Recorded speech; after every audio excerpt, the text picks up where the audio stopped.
Assalamu alaikum. Today, our topic is NPO, non-profit organization, and also known as club and societies accounts. Basically, जो मेरे student हैं जो मुझे follow कर रहे हैं and जो सब्सक्राइबर हैं उन्होंने पैटर्न देखा होगा कि व्हाट आई हैव डन मैंने डेप्रिसिएशन कराया यहाँ पे बैंक रिकन्सिलेशन कराया और कुछ बेसिक्स अकाउंटिंग कराई और directly I am jumping towards the non profit organisation तो basically this is on demand there are lot of students who are demanding कि नॉन प्रॉफिट ऑर्गेनाइजेशन में they are having trouble that's why ये कुछ series जो है haphazard चल रही है बट होपफुली इंशाल्लाह कपल ऑफ वीक में हम जो है इसको जो हमारे रिमेनिंग टॉपिक्स हैं खासतौर पे हमने डेप्रिसिएशन को थियोरेटिकली देखा है सिर्फ उसके क्वेश्चन सॉल्व नहीं किए हैं और जो भी टॉपिक्स हैं वो इंशाल्लाह जो है वो थोड़ी सी सीरीज में आ जाएंगी खैर moving towards our today's topic this is non profit organisation तो first of all we have to understand कि नॉन प्रॉफिट ऑर्गेनाइजेशन की अकाउंटिंग और जो हमारे ट्रेडिशनल अकाउंट्स हैं उसमें क्या फर्क होता है लेट्स से हम सोल ट्रेडर को उठा लेते हैं हम सोल ट्रेडर को कंपेयर करते हैं एनपीओ या नॉन प्रॉफिट ऑर्गेनाइजेशन से तो सबसे पहले जो है हम जो है यहाँ पे कैश बुक बनाते हैं ठीक है the cash book is the book और cash book is dual in nature basically तो कैश बुक में हम करते क्या हैं कि तमाम कैश की जितना भी कैश रिसीव होता है या पेड होता है और जितना भी चेक रिसीव होता है पेड होता है वो हम कैश बुक में रिकॉर्ड करते हैं but in NPO this book is known as receipt and payment account just name are different बाकी ऑब्वियसली रिसीट साइड अगर हमारी ज्यादा होगी तो हम इसको भी डेबिट पे रिकॉर्ड करेंगे कम होगी तो पेमेंट हो रही होगी तो हम उसको क्रेडिट पे रिकॉर्ड करेंगे सिमिलरली यहाँ पे भी हमारा या तो कैश बैलेंस होगा या बैंक बैलेंस होगा एंड अगेन हमारा कैश जो है always remember can not be a credit balance ठीक है कैश हमारा कभी भी क्रेडिट बैलेंस नहीं हो सकता बैंक हो सकता है बिकॉज बैंक इसलिए हो सकता है कि बैंक जो है हमारा ओवरड्राफ्ट हो जाता है कैश ऐसा नहीं हो सकता कि मैं मेरे पास रिसीव हुए 1000 and I have spent 1200 but this can happen in bank because bank हमें लोन दे देता है ठीक है सिमिलरली यहाँ जो हम एक स्टेटमेंट बनाते हैं टू नो द प्रॉफिटेबिलिटी उसे हम इनकम स्टेटमेंट बोलते हैं जबकि यहाँ पे हम उसको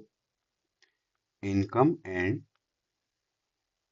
एक्सपेंडिचर अकाउंट बोलते हैं इनकम एंड एक्सपेंडिचर अकाउंट का कॉन्सेप्ट अगेन वही है फर्क ये है कि हम यहाँ पे प्रॉफिट फॉर द ईयर निकालते हैं या लॉस फॉर द ईयर निकालते हैं बट इन एनपीओ हम प्रॉफिट की जगह वर्ड यूज करते हैं सरप्लस ठीक है और लॉस की जगह वर्ड यूज करते हैं डेफिसिट ठीक है surplus is basically when our income exceeds expenditure and deficit is when our expenditure are more than our income similarly एक टर्मिनोलॉजी जो यहाँ पे हम वर्ड कैपिटल यूज करते हैं तो here instead of capital we use the word accumulated fund ठीक है अब कैपिटल को निकालने के लिए अगर अब हमें याद हो तो हम टोटल एसेट्स में से टोटल लाइबिलिटीज को माइनस कर देते हैं one of the way of calculating capital why because we know the equation asset equals to liability plus capital और अगर इसको हम रीराइट करें तो इक्वेशन ही हो जाती है on the basis of this इसको भी हम कैपिटल को इस तरह से निकालते हैं accumulated फंड को accumulated fund is basically a capital but in NPO it is known as accumulated fund why reason is that कि यहाँ पे capital is personal investment by the owner और एनपीओ में कोई ओनर नहीं है। This organization is working for the betterment of the welfare of the society या welfare of the members. तो यहाँ मेंबर्स आ जाते हैं। अब जब वर्ड मेंबर यूज हो ही गया है तो वी शुड नो कि इनकम एंड एक्सपेंडिचर अकाउंट कैसे बनते हैं, उसमें क्या क्या चीजें होती हैं। इनकम एंड एक्सपेंडिचर अकाउंट में हमारे पास वेरियस इनकम्स होती हैं। उन वेरियस इनकम में सबसे पहले हमारे पास, यानी हम हेडिंग देते हैं टोटल इनकम की। ठीक है, इन टोटल इनकम में हमारे पास सबसे पहले क्या आ जाता है, हमारे पास सब्सक्रिप्शन इनकम आ जाती है। What is a subscription income, अभी हम इसका इंशाल्लाह टी अकाउंट का फॉर्मेट देखेंगे। Subscription income is basically it is an amount which is received by the member to subscribe। ठीक है, अपनी मेंबरशिप को रिन्यू करने के लिए every year they pay us certain amount and that amount is basically subscription income. Second इसमें क्या चीज आती है, एनी ट्रेडिंग इनकम या ट्रेडिंग प्रॉफिट। अब what is this trading profit, कि हमारी ऑर्गेनाइजेशन जो है एनपीओ, इसमें ऑब्वियस सी बात है कि अगर हम एग्जांपल ले लें कोई भी नॉन प्रॉफिट ऑर्गेनाइजेशन की, for example north Nazimabad gym club है, आपका ड्रीम वर्ल्ड है, all these are the NPOs. तो they are basically charging certain amount from us. ठीक है, एक चीज लाइफ टाइम मेंबरशिप भी होती है, but it is beyond our course. In O levels हम लाइफ टाइम मेंबरशिप नहीं पढ़ते हैं। This will be covered in A2। तो बियॉन्ड दैट हम सब्सक्रिप्शन पे कर रहे होते हैं इनको। प्लस ये कि उस ऑर्गेनाइजेशन में हम जब जाते हैं, ड्रीम वर्ल्ड हम गए, तो लेट से वहां पे टक शॉप है, तो टक शॉप में तो हमारी कोई भी चीज फ्री नहीं है। ठीक है, we have to buy any stuff. तो टक शॉप वाला जो है अपने पास ट्रेडिंग प्रॉफिट निकालेगा। ट्रेडिंग प्रॉफिट माने वो सेल्स लिखेगा, वो सेल्स में से कॉस्ट ऑफ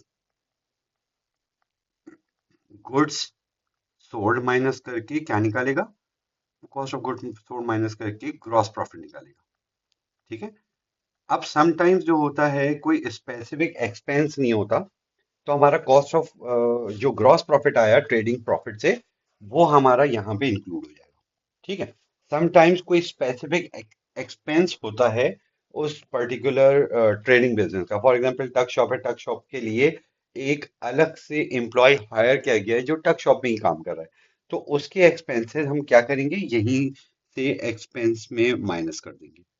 ठीक है, तो इंशाल्लाह ये जब आगे हम कोई क्वेश्चन करेंगे तो we will see. Third income क्या हो सकती है, एनी इनकम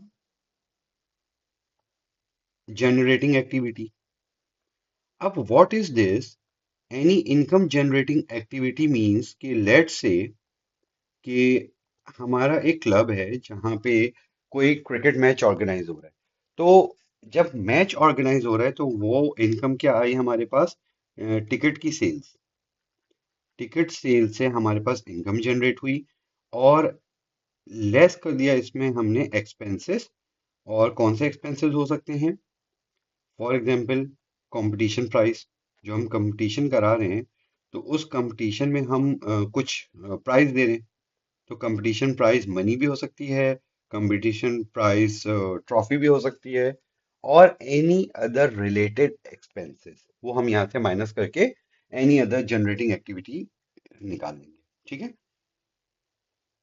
सिमिलरली जब हम आगे चलते हैं तो इट मे बी डोनेशन।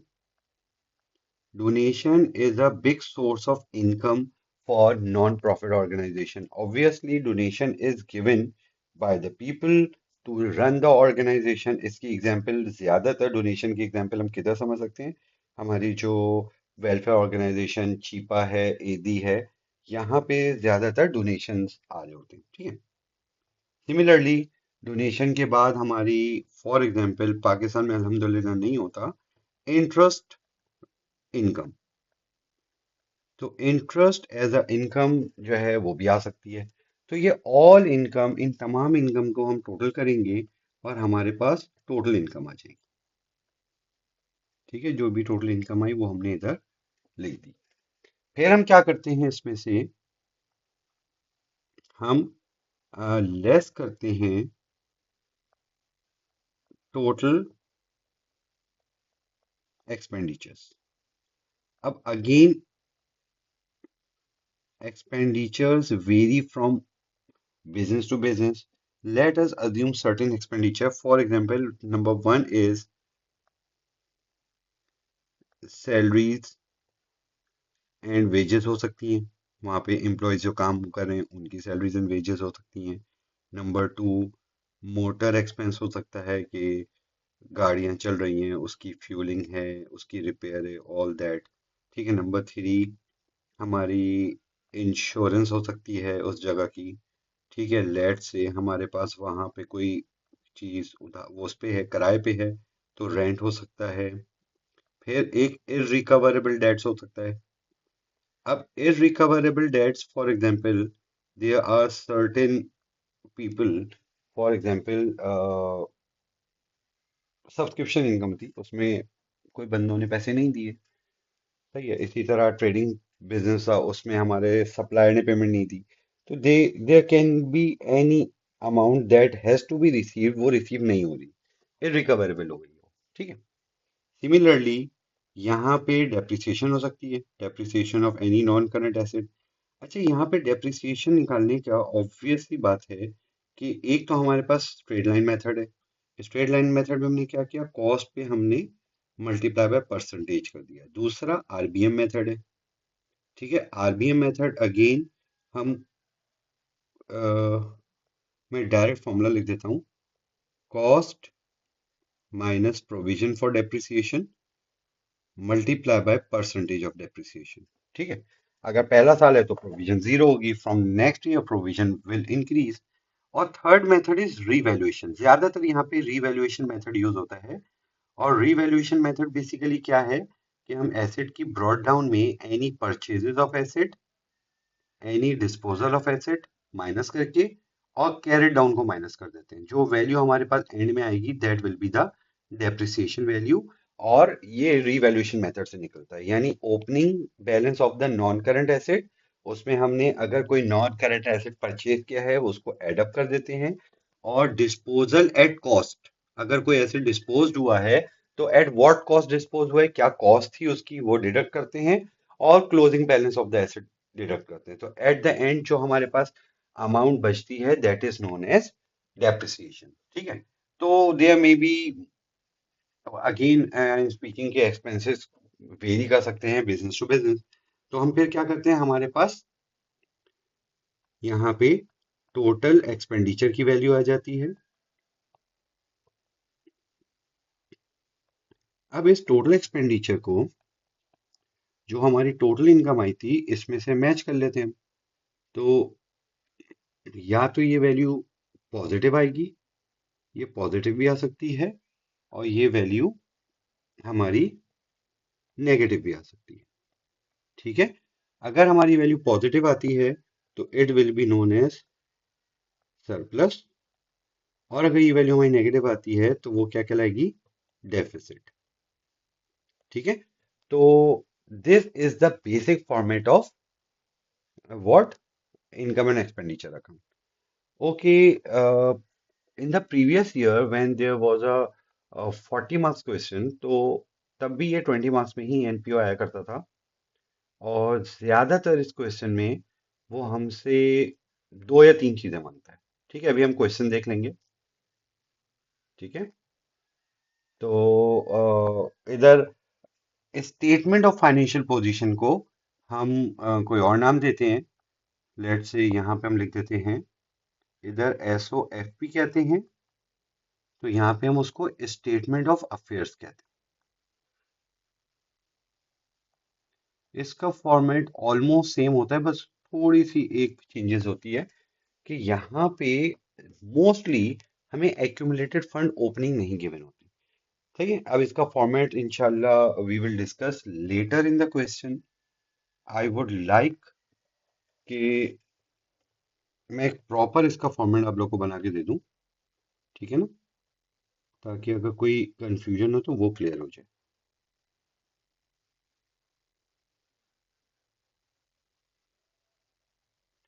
ये इनकम एंड एक्सपेंडिचर अकाउंट आ गया। टर्मिनोलॉजीज मैंने आपको समझा दी हैं।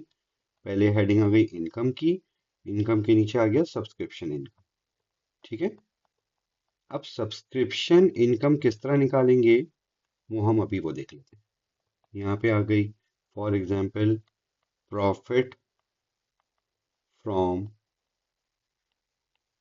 Cell of dash dash dash, कोई भी चीज हमने जो बेची है उससे प्रॉफिट आ गया। थर्ड हमने कहा डोनेशन इनकम। ठीक है। लेट्स से हमारे पास अभी तीन इनकम है। ठीक है। इन तीनों इनकम को हमने ऐड किया, मेरे पास क्या आ गई, टोटल इनकम आ गई। फिर मैंने इसमें से लेस किया एक्सपेंडिचर्स। ठीक है, लेस किया इसको। अब एक्सपेंडिचर्स में ऑल एक्सपेंसेस जो अभी हमने नीचे डिस्कस किए थे वो हमने इसमें से माइनस किए, तो मेरे पास surplus in case of positive और नेगेटिव की सूरत में डेफिसिट आ गया। ठीक है। Now I am moving towards one of the most important format which is basically the subscription account. ठीक है। सब्सक्रिप्शन अकाउंट जो है follows the same rule if we remember, जो हमने एक्रूअल एंड प्रीपेड करते हुए पढ़ा हुआ है। ठीक है। लेट्स से हम सब्सक्रिप्शन अकाउंट बना रहे हैं। अब सब्सक्रिप्शन अकाउंट में होता ये है, ऑलवेज रिमेंबर कि as it increases on the debit side तो बैलेंस ब्रॉट डाउन यहाँ आएगा, और यहाँ पे ये एक्रूड है। सिमिलरली सब्सक्रिप्शन इन एरियर्स है या आउटस्टैंडिंग है।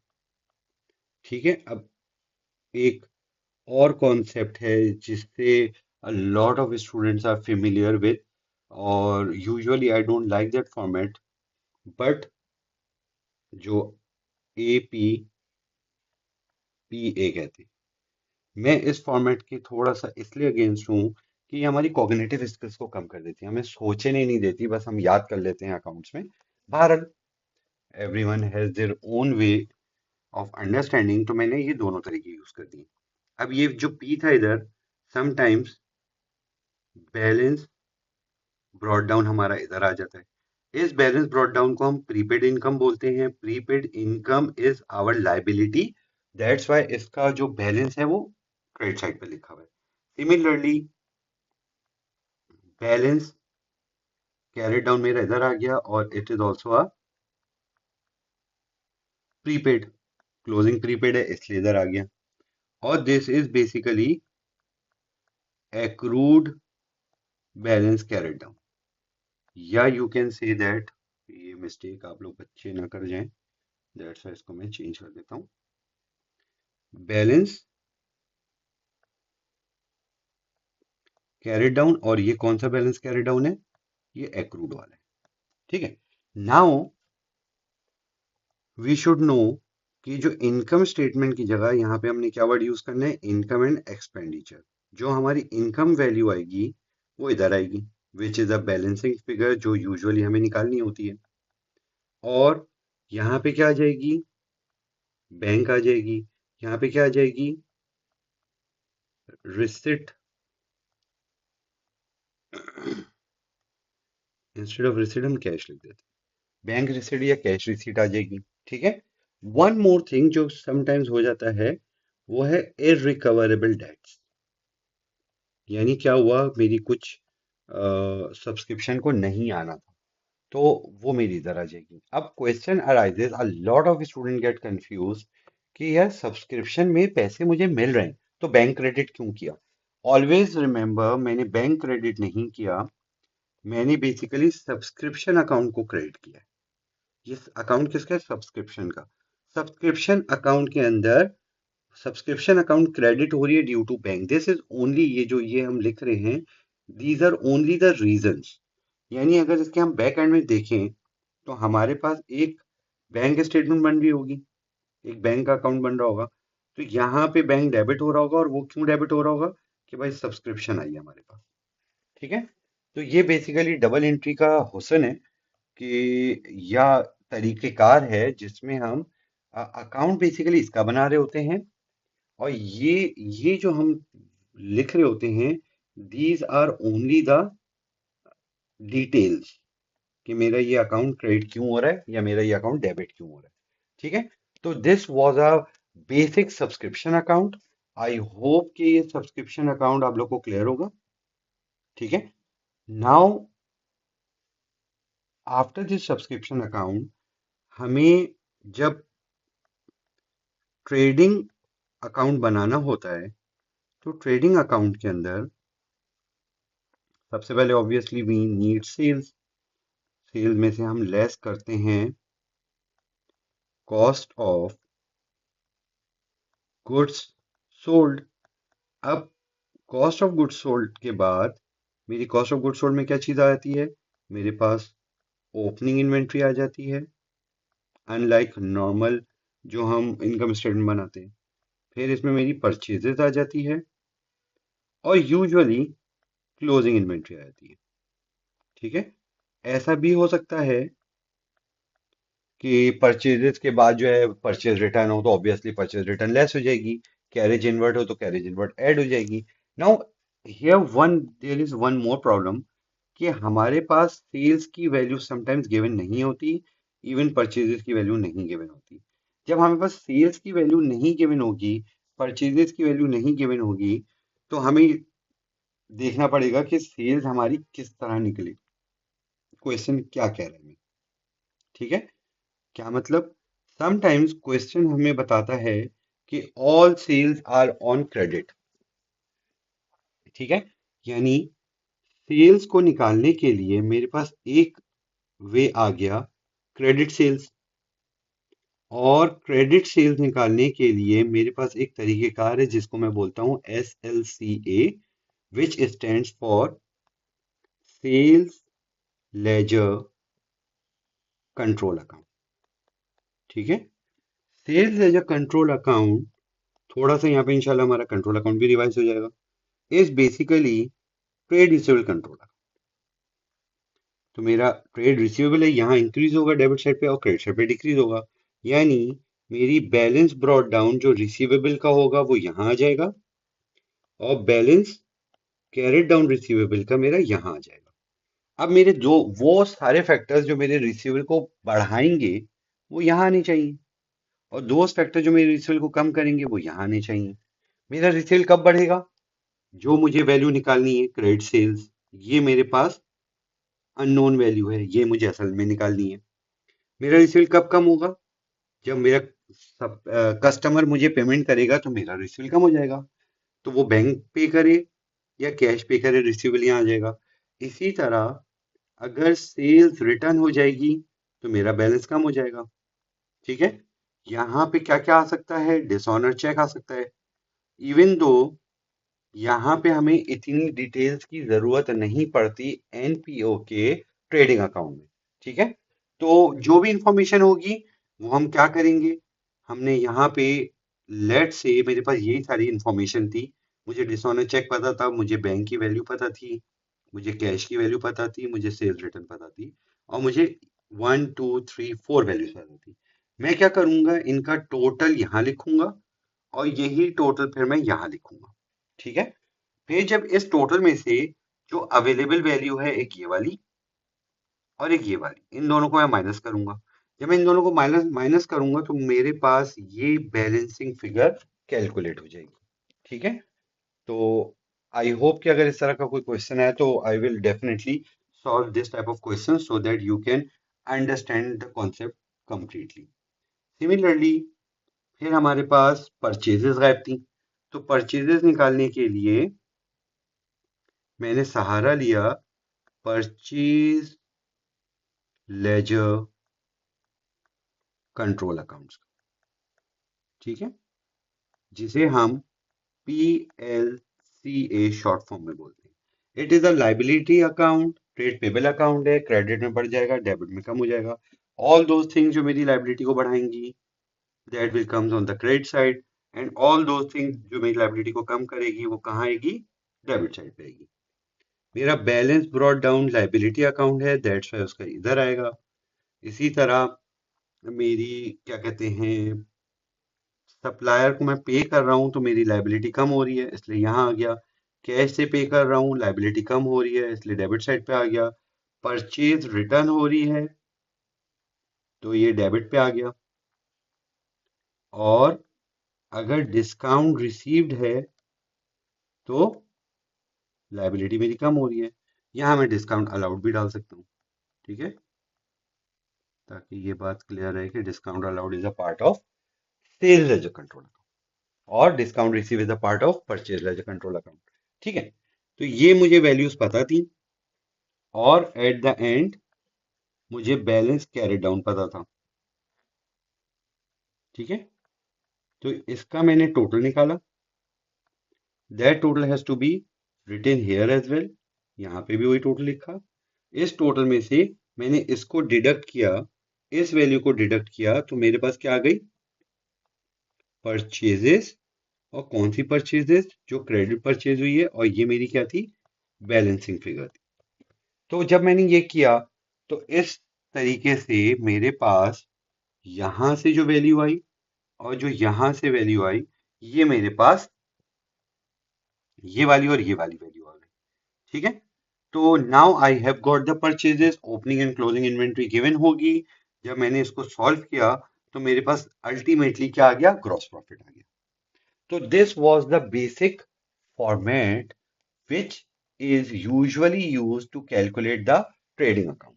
ठीक है, ट्रेडिंग अकाउंट निकाल लिया हमने, सब्सक्रिप्शन अकाउंट निकाल लिया, मेरे पास सब्सक्रिप्शन इनकम आ गई, ट्रेडिंग इनकम आ गई, डोनेशन की वैल्यू एज इट इज लिखी होती है, मेरे पास टोटल इनकम आ गई। Now after doing that I also need one more thing which is basically expenses. ठीक है, एक्सपेंसेस की समटाइम्स मेरे पास एडजस्टमेंट गिवन होती है, जिसमें मेरे पास एक्रूअल का ओपनिंग बैलेंस होता है, एक्रूअल का क्लोजिंग बैलेंस होता है और कैश एक्सपेंस पेड होता है।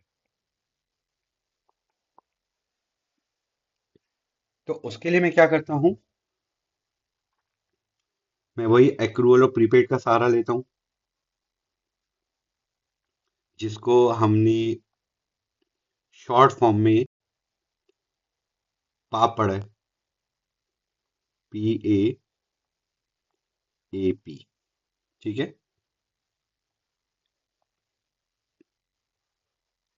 ये क्या हो गया, बैलेंस ब्रॉट डाउन अगर प्रीपेड है तो डेबिट साइड पे आ गया, बैलेंस ब्रॉट डाउन अगर एक्रूड है तो इस साइड पे आ गया। ठीक है, बैलेंस कैरेड डाउन एक्रूड है तो इधर आ गया, और बैलेंस कैरेड डाउन प्रीपेड है तो इधर आ गया। ठीक है, similarly whenever I am paying an expenses तो मेरी बैंक की वैल्यू इधर आ जाती है और मेरा कैश की वैल्यू इधर आ जाती है, और यहां पे मेरी क्या जाती है, income and expenditure account which is the balancing figure. सही है, तो ये मेरे एक्सपेंसेस अगर क्वेश्चन अराइजेस, ये कब यूज होगा, when I have a brought down and carried down, किस चीज का, एक्रूट या प्रीपेड का। तो इसका मतलब यह है कि I have to calculate this value. ठीक है, तो ये वैल्यू कैलकुलेट करने के लिए मुझे ये यूज करना पड़ेगा।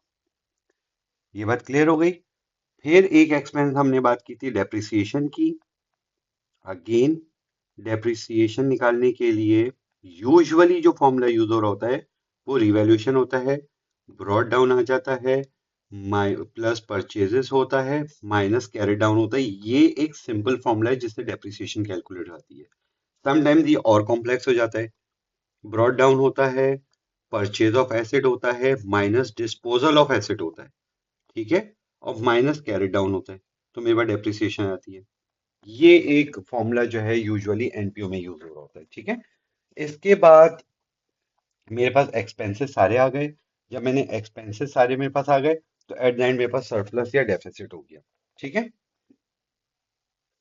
Now moving towards a income statement of affair account. तो statement of affair account is simply just like a SOFP, ठीक है। तो यूजुअली इसमें हमें थ्री कॉलम की जरूरत नहीं पड़ती, लेकिन मैं थ्री कॉलम इसलिए बना रहा हूँ कि अगर आपके पेपर में वो थ्री कॉलम दे रहा है, तो you should know how to make a three column statement. Again यहाँ पे हमारे पास टोटल एसेट्स आ जाते हैं। ओह सॉरी,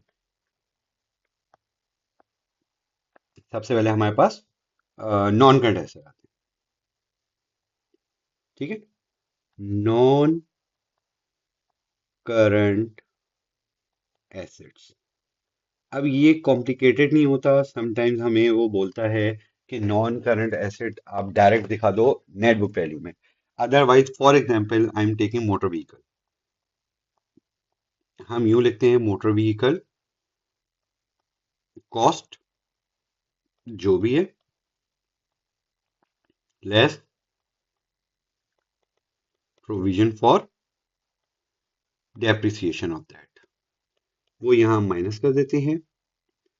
तो we get the net book value of the motor vehicle, ठीक है। इस तरह हमारे जितने भी नॉन करंट एसेट हैं उनका हम वैल्यू निकाल के उनको ऐड कर देंगे, तो मेरे पास टोटल नॉन करंट एसेट्स आ जाएंगे, ठीक है।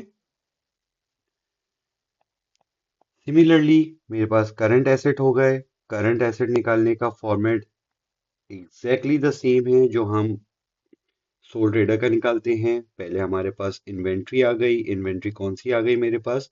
इन्वेंट्री मेरे पास क्लोजिंग आ गई, ठीक है। इन्वेंट्री के बाद मेरे पास ट्रेड रिसीवेबल आ गया। ट्रेड रिसीवेबल में से अगर प्रोविजन फॉर डाउटफुल डेट होता है तो उसकी क्लोजिंग माइनस हो जाती है, less provision for doubtful debt, ठीक है। फिर मेरे पास अदर रिसीवेबल आ गए। अगेन अदर रिसीवेबल में मेरी दो चीजें आती हैं, एक प्रीपेड एक्सपेंस आता है और एक एक्रूड इनकम आती है। इन दोनों को हम ऐड करके इसमें लिखते हैं, ठीक है। फिर अगर कैश है, कैश आ गया, बैंक है, बैंक आ गया, तो मेरे पास क्या आ जाता है? इस तरह टोटल एसेट्स आ जाते हैं।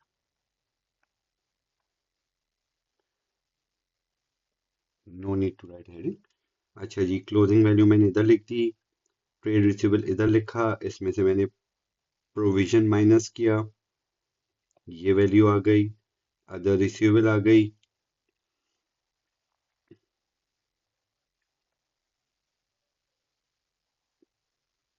फिर मैंने कैश लिखा, इफ अवेलेबल बैंक लिखा, और ये इसका टोटल इधर आया। इन टोटल को मैंने ऐड किया, मेरे पास टोटल एसेट्स आ गए, ठीक है।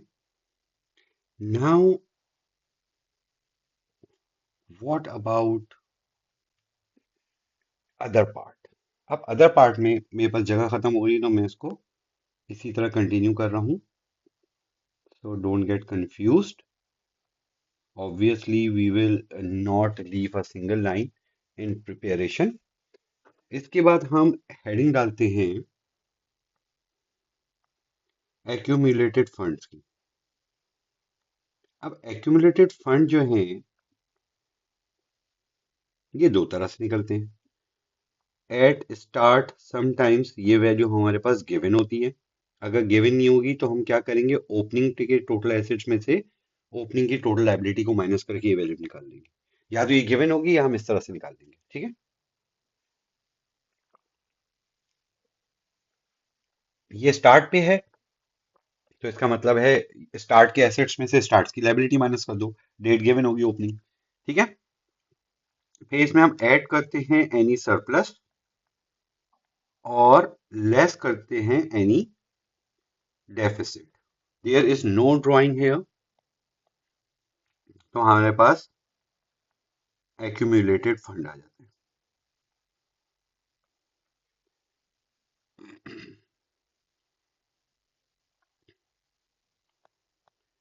अब इस एक्यूमुलेटेड फंड में हम लाइबिलिटीज को ऐड करेंगे। लेट्स से मेरे पास नॉन करंट लाइबिलिटी है, तो नॉन करंट लाइबिलिटी यूजुअली इधर कोई वैल्यू होगी, परसेंटेज लिखा होगा, और लेट्स से बैंक लोन है, तो बैंक लोन आ जाएगा। No need to write the total. फिर हम हेडिंग डालते हैं करंट लाइबिलिटी की। करंट लाइबिलिटी मेरे पास सबसे पहले आ जाता है ट्रेड पेबल, ठीक है, और फिर मेरे पास आ जाता है other payable. Now what will be in the other payable are, इधर आ जाती है मेरे पास accrued income, sorry, accrued expenses, payable है नहीं, और प्रीपेड इनकम। प्रीपेड इनकम वो इनकम होती है जिसके पैसे रिसीव कर लिए हैं, सर्विसेज नहीं दी। और एक्रूड एक्सपेंसेस वो एक्सपेंसेस हैं कि एक्सपेंस मैंने इंकर कर लिया, पेमेंट नहीं दी, तो ये मेरी लाइबिलिटी है। और समटाइम्स बैंक ओवरड्राफ्ट, ठीक है, bank overdraft are usually not seen in NPO, but in case आ जाए तो क्या करेंगे, उसकी ट्रीटमेंट क्या है वो ये। इनको टोटल करते हैं, फिर हम जब इन सारी वैल्यूज को टोटल करते हैं तो हमारे पास एट द एंड ये वाली वैल्यू और ये वाली वैल्यू सेम आनी चाहिए। So this was all about NPO. I hope कि इस वीडियो से आप लोग के बेसिक कॉन्सेप्ट क्लियर हो गए होंगे। In the next part I will try to solve one और two question so that this will become more easier for you. और प्लीज अगर आपको ये समझ आ गई हो तो वेल एंड गुड, अगर नहीं समझ आई हो तो आप मुझे कमेंट कर सकते हैं। Please like the video, subscribe my channel, and if you find anything good तो प्लीज शेयर भी कर दीजिएगा अपने फ्रेंड से, ठीक है। चलो इंशाल्लाह नेक्स्ट वीडियो मिलते हैं।